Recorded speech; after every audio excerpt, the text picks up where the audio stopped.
The prairie stretched endlessly beneath a sky of burning gold, the horizon painted with the last light of day. Wind carried dust across the land, whispering through the tall grass and rattling the wooden fence posts of an isolated homestead. It was the kind of place where silence had weight, where loneliness pressed down heavier than any storm. Elias Carter rode slowly across that barren stretch, the creak of his saddle, and the steady rhythm of his horses' hooves the only sound. He was a soldier no longer, though the war's shadows still clung to him. The scar along his jaw, the limp in his left leg, and the heaviness in his eyes spoke of years he could not erase.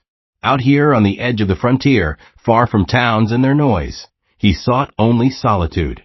The world of men had taken too much from him already, but fate, as it often did in the West, had other plans. It was near the old dry creek bed that he saw her. A woman, thin, trembling, her shawl pulled tightly around her shoulders, stumbled into the path of his horse. She looked as though she'd been running, her boots caked in mud, her breathing ragged. For a moment Elias thought she was a ghost.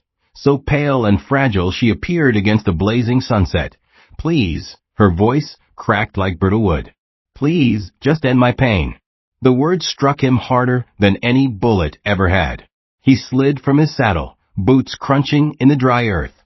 Up close, she was even more broken, her hair tangled, her eyes hollow with a sorrow too deep for words. She clutched the shawl tighter, as if hiding something. "I don't reckon I know what you mean, ma'am," Elias said, his voice low, careful. Tears welled in her eyes. With trembling hands, she loosened the shawl and let it fall from her shoulder. Beneath the fabric, burned into her skin, was a brand, cruel, ugly, a mark of ownership no human should ever bear. That Elias's chest tightened. His hand curled into a fist, rage burning in him. But he forced his voice to stay gentle. "Who did this to you?" Her lips trembled. "Men who thought I was theirs to keep. My husband is dead. I've been running ever since." Her voice broke, and she dropped her gaze. "I don't want to be hunted anymore. Better to die than to live like this." Elias swallowed hard, his throat dry. He had seen too much death to offer it now. "No," he said firmly. "You're not dying here. Not like this." He offered his hand. For a long moment she stared at it, mistrust warring with desperation. Then, slowly, she placed her thin fingers in his. That night, Elias brought her to his ranch, a lonely cabin surrounded by rough fences and miles of open land. The firelight flickered warm against the log walls as she sat quietly, her shawl wrapped around her again, though he could still see the pain etched deep in her features. She told him her name, Clara, a widow, a survivor, but he listened in silence, every word sinking heavy into his chest. When she spoke of the men who had branded her, his jaw tightened until it ached. When she spoke of running, of hiding in barns and abandoned camps, of starving nights and frozen mornings, Elias thought of his own years in the field, hungry, cold, hunted. He knew what it meant to live on the edge of survival, but what struck him most was her strength. She had not broken, though she thought she had. She was still here, still breathing, still fighting in her own way. "You'll stay here," Elias said finally, his voice firm. "Ain't no one comin' for you. Not while I'm breathin'." Clara's eyes shimmered with something between disbelief and hope. She nodded, though faintly, as if afraid to trust in safety. "That I am the days that followed." Life settled into a fragile rhythm. Elias rose before dawn to tend the cattle, the cold air biting against his skin as he worked the fences and drove the herd across the pasture.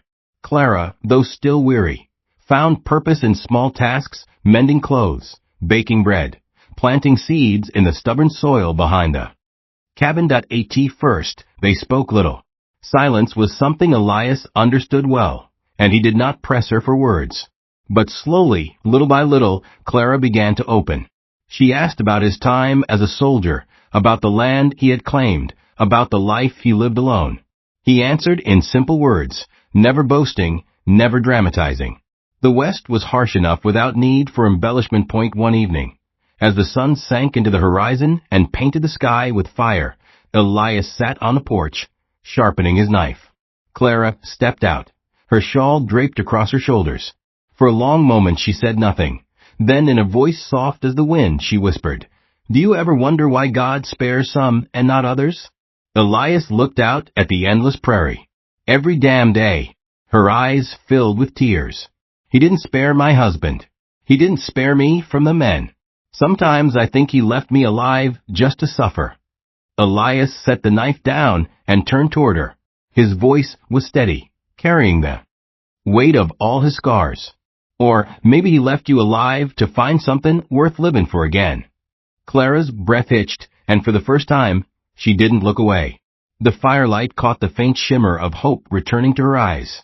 Elias had never been a man of many words, but as the days turned to weeks, he found himself speaking more than he had in years. Clara's presence changed the silence of the cabin. Where once it had been hollow, now it was softer, warmer. She hummed when she worked, soft tunes that reminded him of Sundays long past, when church bells rang in towns he hadn't seen since before the war day-night, though the shadows still haunted her. Sometimes Elias woke to the sound of her muffled sobs. She tried to hide them, turning her face into the pillow, clutching her shawl as if it were armor. Each time, Elias sat quietly nearby, waiting until her breathing steadied, never pressing, never prying. He knew some wounds bled longer than others. One morning, while repairing a section of the corral fence, Elias noticed Clara watching him from the porch. She was clutching a tin cup of coffee, her hair loose in the breeze, her expression distant. When their eyes met, she gave a small, shy smile. It was the first time he'd seen it, fragile, hesitant, but real. Later that day, she surprised him by asking to ride. "I used to," she said softly. Before everything, Elias saddled his gentlest mare and helped her into the seat. At first she was stiff, her hands gripping the reins too tightly. But as the horse carried her across the pasture, something shifted. The wind caught her hair, her posture straightened, and for a moment, the weight of her past seemed to lift. Elias rode beside her, watching the light return to her face. When they reached the ridge, the prairie stretched before them, endless and wild. Clara breathed deeply, tears glistening in her eyes. "I almost forgot what freedom feels like," she whispered. Elias tipped his hat, his chest tightening. "It's still yours, Clara. Don't let anyone take it from you." But freedom at a price. One evening, as the sky deepened to indigo and coyotes called from the hills, a rider appeared on the horizon. Elias tensed, his hand instinctively finding the revolver at his hip. The man drew closer, a hard-faced cowboy with a sneer in his eyes. He dismounted by the fence, boots heavy in the dust. "Name's Briggs," he said, voice low and dangerous. "I'm looking for a woman. Pretty little thing with a brand on her shoulder. Belongs to my boss." His gaze slid toward the cabin, where Clara stood frozen in the doorway. Elias stepped forward, blocking the man's view. "Ain't no woman here belongs to any man." Briggs smirked. "Then you best step aside." Elias's jaw tightened. His voice came out like iron. "She's under my roof. That means she's under my protection." For a long moment, the two men stared at each other, the air thick with tension. Finally, Briggs spat into the dirt. "This ain't over, soldier. My boss'll come. He'll take back what's his." He mounted his horse and rode off into the twilight, leaving a trail of dust behind him that Clara's face had gone pale, her body trembling. Elias holstered his revolver and turned to her. "Don't be afraid. I won't let 'em touch you." Tears spilled down her cheeks. "You don't understand. They won't stop. They'll burn this place down if they have to." Elias took her hands, rough and calloused, against her delicate fingers. His voice softened. "Then we fight. And this time, Clara, you don't fight alone." The days that followed were heavy with preparation. Elias reinforced the fences, sharpened blades, and kept his rifle close. Clara, though frightened, refused to hide. She worked beside him, her resolve growing stronger with each passing hour. The brand on her shoulder was no longer just a mark of suffering. It became a reminder of what she refused to surrender to again. When the men finally came, it was under a sky lit by a swollen moon.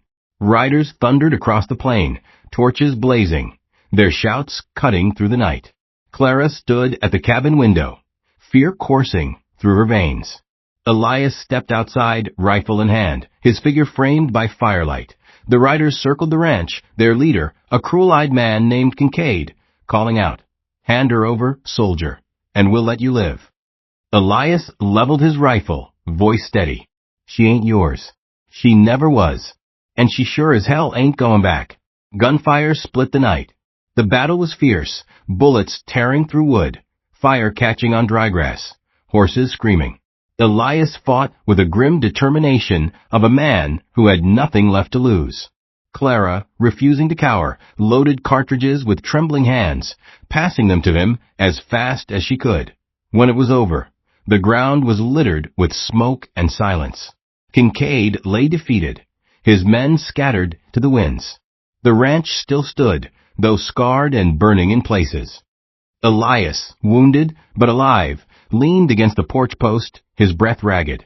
Clara rushed to his side, her hands trembling as she pressed against the wound in his shoulder. "You could have died," she whispered, tears streaming down her face. Elias looked at her, his voice rough but certain. "Some things are worth dying for." She held his gaze, her tears mixing with a trembling smile. In that moment, Clara understood what he meant. Not just survival, but love, freedom, and the chance to start again. Days later, when the ashes were cleared and the fences mended, Clara stood on the porch watching the sunrise. Elias stepped beside her, his arm bandaged but strong around her shoulders. She leaned into him, for the first time not as a broken widow, but as a woman who had chosen to live again. "I thought my past would haunt me forever," she whispered. Elias pressed his forehead gently against hers. "Your past don't define you, Clara. What you choose now, that's who you are." The prairie stretched, wide and endless before them, golden in the morning light. For the first time in years, Clara felt hope. And beside her, Elias felt something he thought he'd lost long ago. Peace. The West was still wild, still unforgiving. But together, they had carved out a place of safety, of love, of destiny. And in that fragile, powerful bond, they found the strength to face whatever storms would come.